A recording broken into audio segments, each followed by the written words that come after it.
Hello दोस्तों, स्वागत है आप सभी को आज की इस क्लास में। आज की क्लास में हम लोग पढ़ेंगे सीटेट जुलाई 2024 का पेपर हिंदी। यह जो पेपर है आपका प्रीवियस ईयर पेपर है जो कि पूछा गया था आपका जुलाई 2024 में।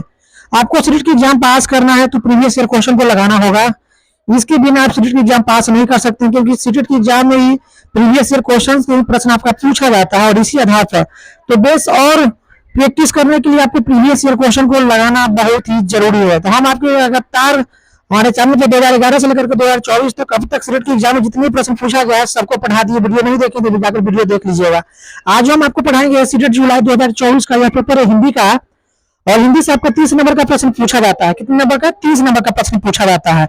जो 30 नंबर का प्रश्न पूछा गया 30 प्रश्न आज हम इस वीडियो में पढ़ेंगे। तो चलिए शुरुआत करते हैं। हिंदी देखिए, हिंदी में आपको गद्यांश और पद्यांश दोनों से मिलाकर के 15 नंबर का प्रश्न पूछा जाता है। तो यहाँ सबसे पहले आपको गद्यांश दिया हुआ है। गद्यांश को पढ़ करके और इस पर आधारित जो प्रश्न है वह प्रश्न का उत्तर आपको बताना है। पहले आपको गद्यांश को पढ़ना है। देखिए गद्यांश दिया हुआ है आपको, आपके सामने गद्यांश है। कहता है निम्नलिखित गद्यांश को पढ़कर पूछेगा प्रश्न संख्या 91 से 99 के सर्वाधिक उपयुक्त विकल्प का चयन कीजिए। तो प्रश्न नंबर 91 से 99 जो है ना, ये आपका जो है ना गद्यांश पर आधारित प्रश्न आपको मिलेगा। पहले तो गद्यांश को पढ़िए। गद्यांश दिया हुआ आपके सामने। गद्यांश है अध्यात्म में भी मन का राजा होने का मार्ग खोलता है। अपने मन का राजा होना मतलब मन पर स्वयं का अंकुश रखना, उसकी चाल का निर्धारण करना, अपना लक्ष्य बनाना, लक्ष्य प्राप्त करने के लिए प्रयत्न करना। अध्यात्म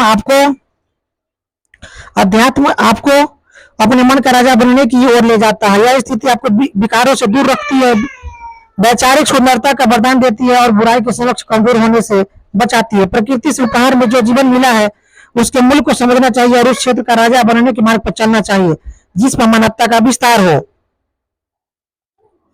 राजा बनिए लेकिन शुद्ध विचारों और अच्छे कर्मों और मानवीय संवेदना का राजा बनिए। अन्याय, अधर्म आदि के भय से भयभीत न हो और एक ऐसी सत्ता बनाए जिसमें समानता हो।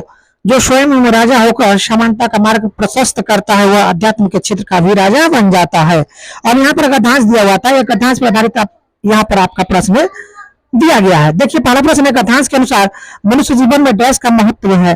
तो देखिए गद्यांश के अनुसार मनुष्य जीवन में जो है यह सबसे ज्यादा महत्व आप किसका है? तो यह आपका लक्ष्य का। किसका है? लक्ष्य का। ऑप्शन सेकंड राइट आंसर होगा लक्ष्य। चलते हैं अगले प्रश्न की तरफ। अगला प्रश्न आपके सामने है। प्रश्न है आध्यात्मिक होने का अर्थ है। आध्यात्मिक होने का अर्थ होता है विचारों की सुंदरता। ऑप्शन आपका फोर्थ राइट आंसर हो जाएगा।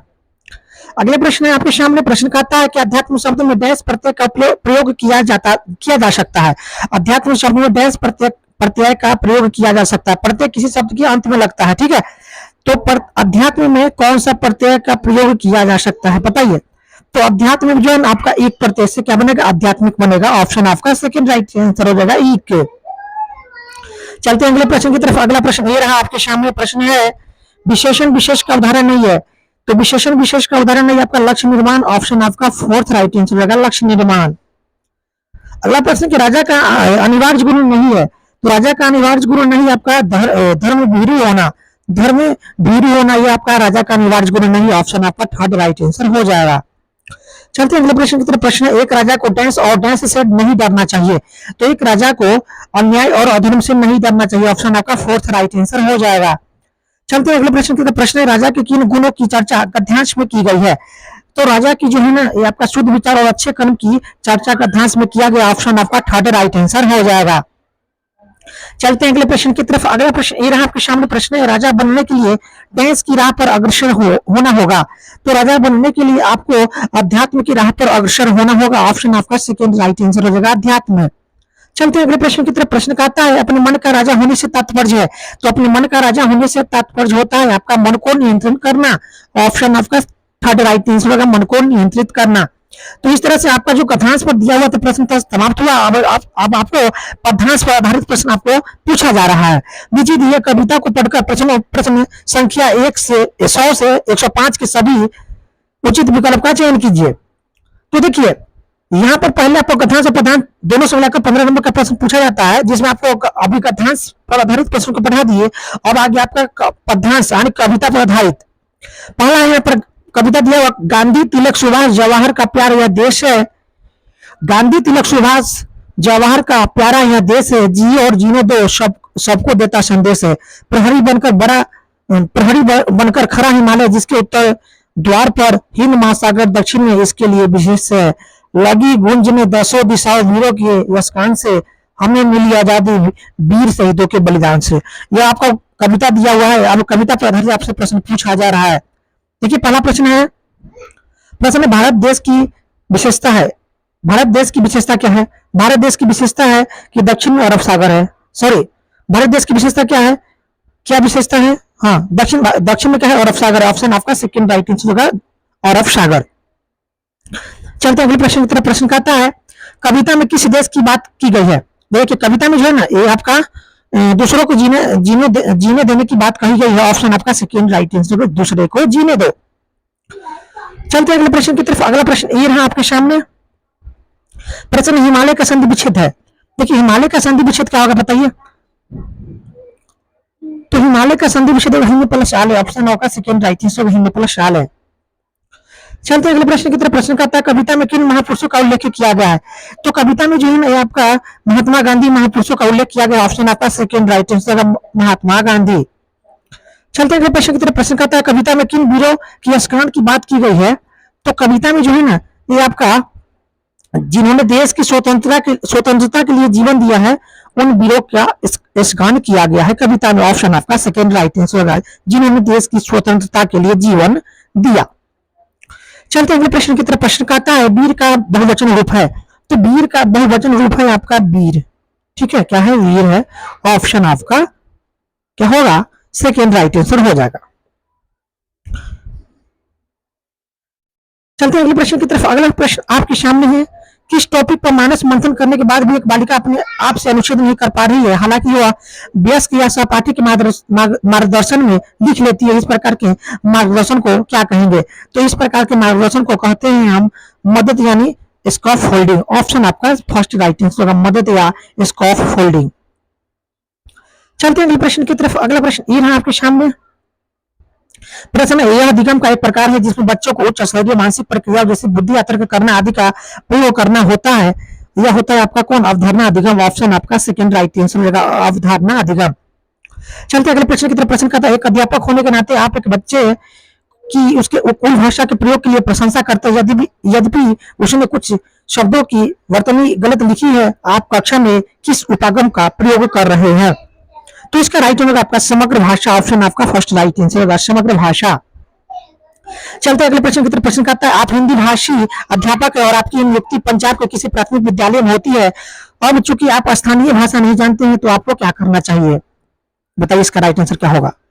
तो अध्यापकों को क्या करना चाहिए? अध्यापकों को करना चाहिए बच्चों की भाषा को एक संसाधन के रूप में इस्तेमाल करना चाहिए और शिक्षण आरंभ करना चाहिए। ऑप्शन आपका सेकेंड राइट आंसर हो जाएगा। चलते अगले प्रश्न की तरफ। प्रश्न करता है, किसी पाठ्य सामग्री से विशिष्ट सूचना निकालने के उद्देश्य से ग्रहण पूर्वक या गहराई से उस पाठ्य सामग्री को पढ़ने का कौशल डैश बोध है। तो इसका राइट आंसर आपका होगा स्थानीय बोध। ऑप्शन आपका सेकंड राइट आंसर होगा, स्थानीय। चलते अगले प्रश्न की तरफ। प्रश्न कहता है, भाषा अधिगम में निंदात्मक परीक्षण का उद्देश्य क्या है? तो भाषा अधिगम में निंदात्मक परीक्षण का उद्देश्य होता है आपका बच्चों की समझ में रह गए अंतरों को जानना और उपचारात्मक कदम उठाना। ऑप्शन आपका थर्ड राइट आंसर हो जाएगा। चलते अगले प्रश्न की तरफ। प्रश्न कहता है, निम्नलिखित में से कौन सा कथन पाठ्य पुस्तक के बारे में सही है? बताइए इसका राइट आंसर क्या होगा? तो यह पाठ्यचर्या निम्नलिखित उद्देश्यों को प्राप्त करने में मदद करती है। ऑप्शन आपका सेकंड राइट आंसर हो जाएगा। चलते अगले प्रश्न की तरफ। प्रश्न कहता है, निम्नलिखित में से कौन सा कक्षाई अभ्यास विद्यार्थियों में मौखिक भाषा के विकास में मदद करेगा? तो रोल प्ले में भाग लेना। ऑप्शन आपका सेकंड राइट आंसर होगा, रोल प्ले में भाग लेना। चलते अगले प्रश्न की तरफ। जब हम यह कहते हैं कि भाषा यादृच्छिक है, तो इसका तात्पर्य है, तो इसका तात्पर्य होता है भाषा के शब्दों और उनके अर्थों के बीच किसी प्रकार का अंतर्निहित संबंध नहीं। ऑप्शन आपका राइट आंसर हो जाएगा। चलते अगले प्रश्न की तरफ। प्रश्न करता है, व्याकरण पढ़ाने का निगरात्मक उपागम अनुशंसा करता है कि हमें सबसे पहले डैश। तो सबसे पहले जो है ना, आपको क्या होगा? नियम प्रस्तुत करने चाहिए व्याकरण पढ़ाने से पहले। ऑप्शन आपका सेकंड राइट आंसर होगा, नियम प्रस्तुत करने चाहिए। चलते अगले प्रश्न की तरफ। प्रश्न करता है, डैश तथ्यों से कहीं कहीं आगे जाकर अनुमान लगाने का तरीका है। बताइए इसका राइट आंसर क्या होगा? डैश तथ्यों से कहीं आगे जाकर अनुमान लगाने का तरीका है। तो इसका राइट आंसर होगा आपका पाठ्य सामग्री का विस्तार। ऑप्शन आपका फोर्थ राइट आंसर होगा, पाठ सामग्री का विस्तार। चलते अगले प्रश्न की तरफ। प्रश्न कहता है आपके सामने है, एक भाषा अध्यापक को चाहिए कि वह शिक्षार्थी को स्वच्छंद लेखन के लिए प्रोत्साहित करे, क्योंकि स्वच्छंद लेखन का शिक्षार्थियों के लिए लाभ है। तो इसका लाभ है यह शिक्षार्थियों को प्रभाव के साथ और रचनात्मक तरीके से लिखने के लिए प्रोत्साहित करता है। ऑप्शन आपका फर्स्ट राइट आंसर हो जाएगा। चलते अगले प्रश्न की तरफ। प्रश्न है, आप कक्षा 5 के अध्यापक अपने विद्यार्थियों को पाठ्य सामग्री अच्छी तरह से पढ़ने के लिए कहा, उसके बाद आप संदर्भ और प्रसंग को ध्यान में रखते हुए प्रश्नों के उत्तर देने के लिए कहते हैं। इस प्रक्रिया के दौरान आप विद्यार्थियों को किस तरह के पठन के लिए प्रोत्साहित कर रहे हैं? बताइए इसका राइट आंसर क्या होगा? तो गहन पठन, ऑप्शन आपका फोर्थ राइट आंसर होगा, गहन पठन। चलते अगले प्रश्न की तरफ। प्रश्न कहता है, प्रश्न की भाषा अर्जन केवल तभी घटित होता है जब, तो भाषा अर्जन केवल तभी घटित होता है जब बच्चों को भाषा का प्रवेश दिया जाए। ऑप्शन आपका फोर्थ राइट आंसर हो जाएगा। चलते अगले प्रश्न की तरफ। और लास्ट प्रश्न, कक्षा में मातृभाषा को स्थान न देना किस विधि की विशेषता है? तो है आपका प्रत्यक्ष यानी डायरेक्ट विधि। ऑप्शन आपका फोर्थ राइट आंसर होगा, प्रत्यक्ष विधि। तो दोस्तों इस तरह से आपका 6 जुलाई 2024 पेपर 1 में हिंदी से जो प्रश्न पूछा गया था, सभी प्रश्न सवाल पूरा चैनल पर नया है तो चैनल को जरूर सब्सक्राइब कर लीजिएगा, ताकि जो वीडियो इस तरह के लेकर आएंगे इसकी जानकारी सबसे पहले आपको मिल जाएगी। वीडियो कैसे लगी कमेंट बॉक्स में कमेंट जरूर लिखिएगा। वीडियो को अधिक से अधिक अपने दोस्तों में शेयर कीजिएगा। वीडियो देखने के लिए आपका बहुत बहुत धन्यवाद।